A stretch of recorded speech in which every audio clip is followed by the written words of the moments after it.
do these results highlight the toughness of the examination or the abilities of the students? How should this result be interpreted?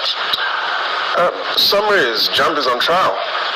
And if you take a look at the petition from students, teachers, and parents against this result, it has some merit.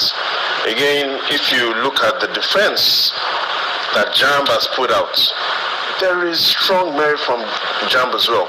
So what we should do is to look at the petition from students, parents, and their teachers, and to look at the strong defense from Jamb. Now, what do I mean by the petition from students, teachers, and their parents? The summary of that petition is that the input of these children was not what they got from the results in terms of the output. They talked a lot about system glitches whereby the students, while writing the exam, the laptop went off several times. A lot of back-end glitches happened. So the summary of that petition is the back end of the Jamb results portal cannot be foolproof. What's my take on that? Yes, there's really no system that is foolproof. And remember in 1912, the Titanic, those that built the Titanic said this ship wouldn't sink. Did that happen? No, it didn't. It sank. Enigma machine, it was during the Second World War when the Nazis had created a system to communicate that to them was meant to be the most secured means of communication. They said they believed it was foolproof. What happened? The Polish government hacked that system. Again, that system failed. We remember even in recent times, if you look at NASA in 1986, then after several decades of working on a spaceship to go to explore what was several miles above, NASA had created a spaceship that they felt was going to provide a lot of intelligence about several planetary bodies. What happened in 1986 after they released that spaceship, the Challenger? 76 seconds after, it blew, sadly killing everybody on board. In simple terms, yes, there is no system that is foolproof, and yes, Jamb has to look at exactly what happened on examination day. That is the petition from students, parents, and teachers. Now, let's look at the defense from Jamb. Now, what Jamb is saying is that this result, isn't significantly different from the results of 2024, 2023, 2022, and even if we take a look at the results that Jamb has declared, they said even it was significantly worse in 2021 when then only 13% of students scored above 200. So look at this results. From these results in 2025, only 22% of students scored above 200.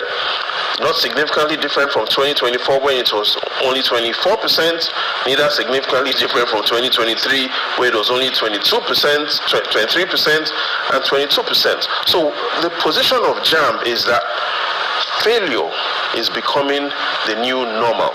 And these results that were posted this year reflect what has been going on for at least a decade based on their results template. So they say we have to be careful because students scoring significantly below 200 is now becoming the new normal. Summary, the petition from students, teachers, and parents has merit, and yes, the defense from Jamb has a lot of merit. But beyond the national results, I mean, what do the disaggregated results per region look like?